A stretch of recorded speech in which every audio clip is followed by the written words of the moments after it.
ये ससुरे ब्राह्मण जाएंगे कहाँ? इनकी तो मजबूरी है, ये जाएंगे कहाँ? इनको तो हमारे पीछे पीछे आना ही है। तो ये जो सोच है कि हम चाहे कुछ भी कर ले, ये हमारे ही साथ आएंगे, तो इस पार्टी को ये मालूम होना चाहिए कि ब्राह्मण समाज एक बार जब तय कर लेता है और जिसके साथ इकट्ठा हो जाता है और जिसके साथ आ जाता है, तो फिर सरकार वो उसी की बनवाता है। ये भी तय है, ये पिछला इतिहास बताता है।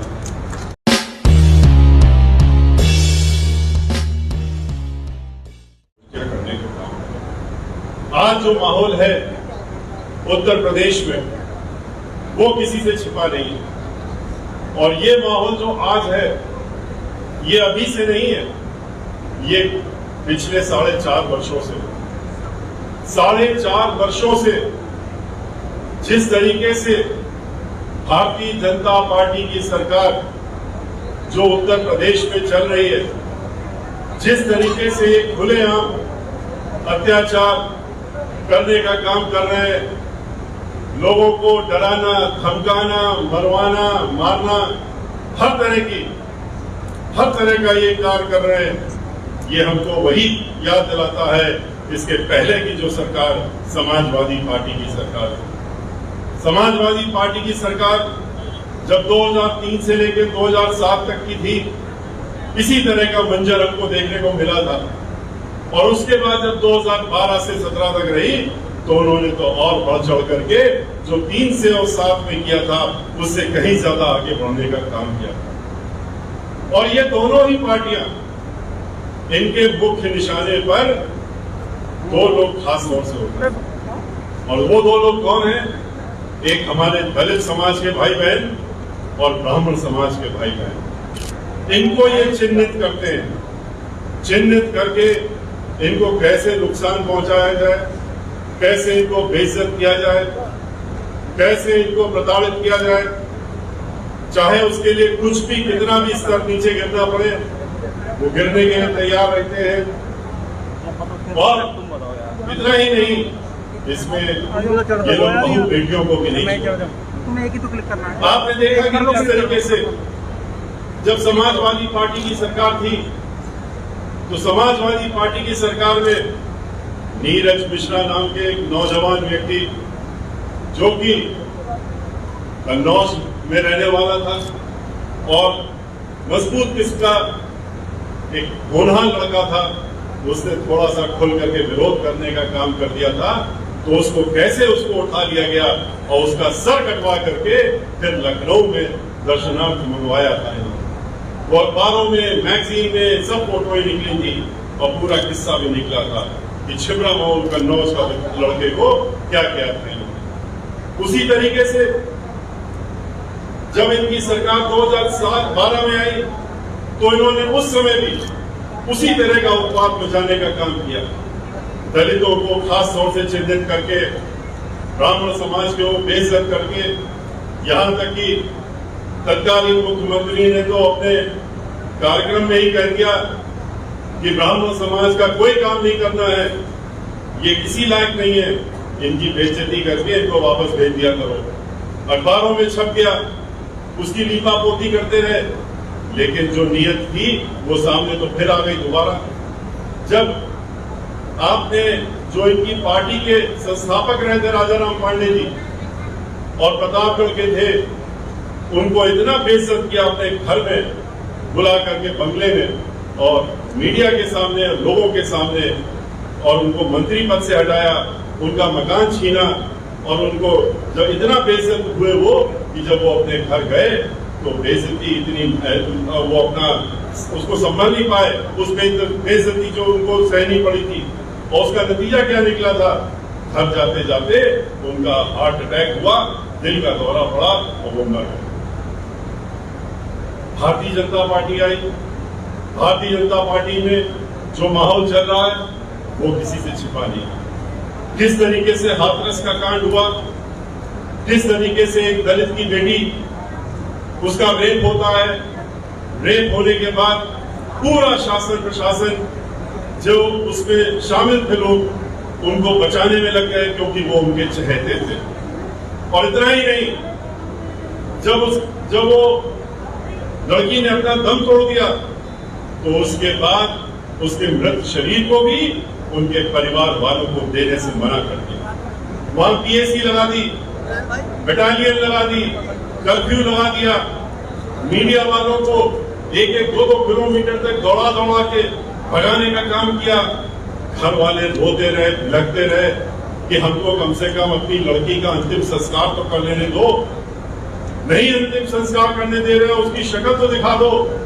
लेकिन नहीं, लखनऊ से निर्देश था, आदेश था कि किसी भी हालत में इस लड़की को उसके हाथों में नहीं देना है, उनके परिवार वालों को नहीं देना है, और इसको ले जा करके चलाने का काम करो। फिर आप लोगों ने भी देखा, हम लोगों ने भी देखा, पूरे प्रदेश, पूरे देश और पूरी दुनिया में हम लोग शर्मसार हुए किस तरीके से ले जाकर के खेतों में और मिट्टी का तेल डाल करके उसको जलाने का काम था। एक दो किस्से हो तो आपको गिनाए जाए, सैकड़ों की तादाद में किस्से हैं। झोपड़ियां उखाड़ने का काम, बुलडोजर चलाने का काम, घर जला देने का काम और फिर मरवा देने का काम, ये तो आम बात हो गई। 2017 में जब आई सरकार, आते ही इन्होंने बता दिया सबको कि हमारी सोच ब्राह्मण समाज के बारे में क्या है। आते ही 2017 में इन्होंने 5 ब्राह्मण समाज के नौजवान लोगों को जो रायबरेली के थे, मजबूत किस्म के थे, उनको इन्होंने मरवाने का ही, जला करके मरवाने का काम नहीं किया, उनकी झोपड़ियों में भी आग लगा दी। और उसके बाद उनके मंत्री जी कहते हैं ये तो बड़े दुर्दांत अपराधी थे, अच्छा हुआ ये मर गए, और इनको मार दिया गया। हम उनके घर जब गए, परिवार वालों के पास गए, झोपड़ी देखी जाकर के, अगर अपराधी थे तो कुछ तो घर में होता, तो घर में तो खाने के लिए भी कोई सामान नहीं था। 10 बाई 10 की झोपड़ी थी, जिसको भी इन्होंने तहस नहस करके और अपनी पीठ पर थमाने का काम किया। उसके बाद तो इन्होंने छड़ी लगा दी, चाहे दलित समाज हो, चाहे ब्राह्मण समाज हो, पूरे प्रदेश में आतंक सा फैला दिया। इतना दहशत कि डराना, दबाना, धमकाना कि ब्राह्मण समाज के लोग इतने भयभीत हो जाएं कि वो चुपके से बैठ करके अपने घरों में बैठ जाएं, और उसके लिए जो कुछ भी करना पड़ा ये करने को तैयार। चाहे गोरखपुर में वरिष्ठ अधिवक्ता को गोलियों से मार दिया गया क्योंकि वो मुखर थे, चाहे 2 पत्रकारों की हत्या हो गई, खुलेआम गोलियों से मार दिया गया क्योंकि वो मुखर पत्रकारिता करते थे, इनका असली चेहरा खोलने का काम करते थे। और कानपुर के नाम पे, कानपुर में जो कांड हुआ उसके नाम पे न जाने कितने ब्राह्मण समाज के लोगों को मरवाने का काम किया और उठवा लेने का काम किया। जो वहां पर तो छोड़ो, वो दूसरे प्रदेशों में थे, वहां से भी उठवा लिए गए। कलकत्ता, बंबई से उठवाए गए, लखनऊ से उठवाए गए, और लखनऊ से उठवा करके राकेश पांडे नाम का एक जो व्यक्ति था, वो अपने माता पिता का इलाज कराने के लिए आया और उनके कोरोना से दोनों पीड़ित थे, घर में था, उसको उठा ले गए और ले जाकर के कंटोनमेंट में गोलियों से भूनने का काम कर दिया। एक दो नहीं, इन्होंने कमलेश तिवारी को, जो कि हिंदू एक चलाते थे पार्टी, हिंदू पार्टी के नाम से चलाते थे, लेकिन इनके खिलाफ थे, ब्राह्मणों के साथ खड़े रहते थे, इनका असली चेहरा खुलासा करते थे सबके सामने, उनको गोलियों से भून दिया गया। और बाद में कहा गया कि वो तो गुजरात से आए थे लोग और वो मारकर चले गए, और उनका आज तक पता नहीं लगा। विनय तिवारी, उसको रोक करके लखनऊ के शहर में रोक करके सिर्फ इतना पूछा जाता है कि तुम्हारा नाम क्या है, और जैसे ही उसने बताया कि हमारा नाम विनय तिवारी है, उसको रोक करके वहीं उसके सीने पे गोली दाग दी जाती है और वो मर जाता है। बुंदेलखंड में, महोबा में व्यापारी था ब्राह्मण समाज का, वो जरा मुखर था और लोगों का काम करता था। ब्राह्मण समाज का दलित समाज के बीच में बहुत ज्यादा उसको लोग चाहते थे, क्योंकि मिल करके उन लोगों को आपस में मिला करके काम करने का काम करते थे। लेकिन ये लोग उससे नाराज थे, उनके काम कार्यों से नाराज हो रहे थे, और उसका नतीजा क्या निकला? उसको रोका, उसकी गाड़ी, और उस व्यापारी को गोली मार दी, और बाद में जब हल्ला गुल्ला हुआ तो कहते उसने तो आत्महत्या की, उसको आत्महत्या का रूप दे दिया। जब टेलीफोन में वार्ताओं का खुलासा हुआ तब पता लगा वो तो बता करके मारा गया था। अधिकारी से बातचीत हुई और उसके बाद उसको गोली मारी गई। तो जो अधिकारी था उससे कहा गया तुम तुरंत प्रदेश छोड़ दो और प्रदेश छोड़ करके बाहर हो जाओ और हम तुम्हारी देखरेख करते रहेंगे, पर उत्तर प्रदेश में अभी मत आना जब तक माहौल ठीक नहीं हो जाता। ये वो लोग हैं जिन्होंने कानपुर में पिकरू कांड के नाम पे एक दो नहीं कितने लोगों को गाड़ी से उतार करके गाड़ी फिसल गई, कहते हैं गाड़ी फिसल गई, वो बाहर निकला, भागने लगा, हमने इनकाउंटर कर दिया। 17.5 साल का लड़का जो कि हरियाणा में काम कर रहा था, लेकिन दूर दराज से उस मोहल्ले में रहता था, रिश्तेदारी में भी दूर की आता था, उसको वहां से उठवा करके ला करके और फिर से गाड़ी पलटी और फिर वो बाहर निकला और इटावा के पास उसको गोलियों से भून दिया गया। एक नहीं कितनी हत्याएं उन्होंने उस नाम पे कर दी। और इतना ही नहीं, उन्होंने कहा ये मौका जाने मत दो। भारतीय जनता पार्टी के जो आला लोग बैठे थे और जो लखनऊ में बैठे थे, उन्होंने कहा ये मौका जाने मत दो। इस समय जितने भी मजबूत ब्राह्मण समाज के लोग हैं जो कानपुर में हैं, कानपुर के इर्द गिर्द के क्षेत्र में बड़े मजबूत किस्म के ब्राह्मण समाज हैं, इनको घेरो और ये मौके में इनको अज्ञात में नाम डाल दो, 100 लोगों का अज्ञात लिख दो और उसके बाद जो जो समझ में आए उसको उठाते जाओ और उठा करके इसी में निपटाने का काम करो। 50 से ज्यादा ब्राह्मण समाज के लोगों को अज्ञात लोगों के नाम पे जो दर्ज किया गया रिपोर्ट, उसके नाम पे उठाने का काम किया गया। 50 से ज्यादा लोग तो अभी जेल के पीछे हैं और उनके इतनी धाराएं लगा दी गई हैं, जितनी आईपीसी में धाराएं होती हैं उतनी लगा करके उनको बंद करने का काम किया। इतना ही नहीं, जो एक घर में एक दिन पहले शादी होके आई थी खुशी दुबे, 16.5 साल की लड़की थी, एक दिन पहले 2930 तारीख को उसकी शादी होती है खुशी दुबे की, उसके जिससे शादी होती है 1 तारीख को पहला दिन था उसका, मेहंदी भी नहीं छूटी थी। 2 तारीख को वो जिससे शादी होती उसको तो गोलियों से भून दिया, लेकिन उस लड़की को भी उठा ले गए। उस लड़की का क्या दोष था, उसको ले गए पहले अज्ञात जगह पर, बाद में जेल में भेजने का काम किया। और जब 3 महीने बाद पता लगा कि ये तो लड़की जो है ये तो अभी नाबालिग है, 16.5 वर्ष की है, तो उसके बाद उसको रिमांड होम में भेज दिया और बाराबंकी में जहां 2 कमरे में 48 लड़कियां रहती हैं वहां उसको ले जाकर भर्ती कर दिया। और इतना ही नहीं, ये भी आदेश हुआ, निर्देश हुआ उत्तर प्रदेश की सरकार का मुखिया वहां बैठ करके कि इसकी बेल नहीं होनी चाहिए, किसी हालत में बेल नहीं होनी चाहिए, उसके लिए जो कुछ भी करना हो करो। तो यहां तक किया कि षड्यंत्र करके एक फर्जी सर्टिफिकेट लिखवाई वहां की अधीक्षिका से, उससे ये एक फर्जी सर्टिफिकेट लिख के अदालत में डालने का काम किया कि खुशी दुबे जिन लड़कियों के साथ में रहती है उन लड़कियों ने शिकायत की है, 47 लड़कियों ने, कि वो कहती है कि हमारी जिससे बेल हो जाएगी और हम बाहर निकलेंगे तो हम बहुत बड़े दुर्दांत अपराधी बन जाएंगे और हम तुम लोगों को भी नहीं छोड़ेंगे, इसलिए इसकी बेल नहीं होनी चाहिए। और यही कह करके उसकी बेल को खारिज कराने का काम इन लोगों ने करने का काम किया। इतना ही नहीं, घर में जो एक काम करती थी महिला, उसके साथ उसको भी उठा ले गए और उसके ऊपर भी सारी धाराएं लगा दी और उसको ले गए। उसके साथ में 6 साल की उसकी बच्ची थी, 3 साल का छोटा बच्चा था, उन दोनों को भी उठा ले गए और आज तक उसको जेल में बंद कर रखा है।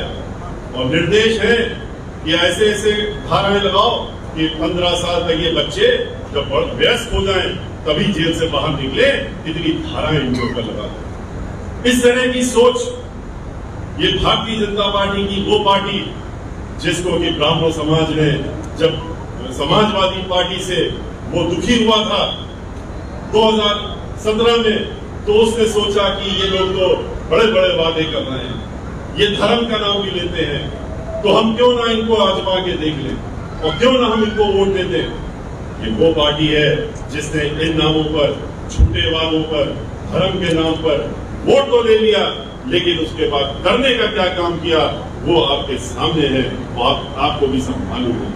ये वो पार्टी है जिसमें इनके बड़े नेता जो राज्यसभा में हमारे साथी मेंबर ऑफ पार्लियामेंट हैं, और जो जब चुने गए राज्यसभा में, तो उसके बाद मीडिया से बाहर निकले। अभी 6 महीने पहले मीडिया के लोगों ने घेर लिया, कहा कि ये बताइए हरिद्वार दुबे जी, आप तो बड़े बड़े पदों में रहे हैं, आप तो स्पोक्समैन भी रहे हैं, आप तो कई बार एमएलए रहे हैं, तो भारतीय जनता पार्टी वाले क्या कर रहे हैं? वो ब्राह्मण समाज पूरे उत्तर प्रदेश को क्यों पीड़ित कर रहे हैं? वो सब नाराज है उनसे, और अब की बार सबक सिखाने की तैयारी कर रहा है। तो आप लोग क्या सोच रहे हैं? तो उनका जवाब क्या था? वो जवाब उनका नहीं था, वो जवाब उनकी पार्टी की तरफ से था। जो पार्टी की सोच है वो जवाब सामने आया था। मीडिया में वो रिकॉर्डिंग है, जब चाहे तब आप यूट्यूब में खोल के देख लीजिए। हरिद्वार दुबे के नाम से राज्यसभा डाल के निकल आएगा। वो कहते हैं कि ये ससुरे ब्राह्मण जाएंगे कहाँ? इनकी तो मजबूरी है, ये जाएंगे कहाँ? इनको तो हमारे पीछे पीछे आना ही है। तो ये जो सोच है कि हम चाहे कुछ भी कर लें, ये हमारे ही साथ आएंगे, तो इस पार्टी को ये मालूम होना चाहिए कि ब्राह्मण समाज एक बार जब तय कर लेता है और जिसके साथ इकट्ठा हो जाता है और जिसके साथ आ जाता है, तो फिर सरकार वो उसी की बनवाता है। ये भी तय है, ये पिछला इतिहास बताता है। याद करिए 2007 को किस तरीके से ब्राह्मण समाज उस समय इससे भी बुरे हालों में था। जहां तक राजनीति के सवाल था, पांच खाली विधानसभा में ब्राह्मण समाज के एमएलए बच गए थे, 0 पर पहुंच गया था। और उस समय हम ब्राह्मण समाज के बीच में गए, पूरे उत्तर प्रदेश में ब्राह्मण समाज के बीच में हर जिले में गए थे, आपके जिले में भी आए थे। और जिस तरह से हम अपनी बात फिर से जा रहे हैं, और हमने ब्राह्मण समाज से जब हमसे वो कह रहे थे कुछ करिए, हम लोगों का अस्तित्व खत्म हो रहा है, तो हमने उनसे यही कहा था कि पहले आप सोचिए कि इसकी जिम्मेदारी किसकी है। जिम्मेदार तो आप खुद हैं, आप तो बुद्धिजीवी हैं, बुद्धिजीवी कहलाते हैं और हैं भी। तो अपनी बुद्धि का इस्तेमाल करके एक बार सोचने पर काम करिए, आपको अपने आप जवाब मिल जाएगा। आप 16% है उत्तर प्रदेश में, और 16% उत्तर प्रदेश में जहां 25 करोड़ लोग हो, तो 16% का मतलब हुआ कि आप 3 करोड़ से ज्यादा लोग उत्तर प्रदेश में ब्राह्मण समाज के। लेकिन उसके बाद भी आप कि ये हालत क्यों हुई? क्योंकि आप लोग आपस में बिखरे हैं, आप लोग एक साथ नहीं इकट्ठा होते, एकजुट नहीं होते, अपना अपना देखने लगते हैं, मेरा क्या होने वाला है, मेरा स्वयं का क्या होगा। समाज के बारे में भूल जाते हैं और सर्व समाज के बारे में भूल जाते हैं, जो कि ब्राह्मण समाज को का उद्देश्य होता है, और जो हम लोगों को निर्देश मिलता है पैदा होने के बाद से ही हम लोगों के अंदर जो संस्कार डाले जाते हैं कि सर्व समाज की देख रेख करनी है, आपको सर्व समाज के बारे में सोचना है। लेकिन जब स्वयं के बारे में नहीं सोच पाएंगे तो सर्व समाज का क्या सोचना?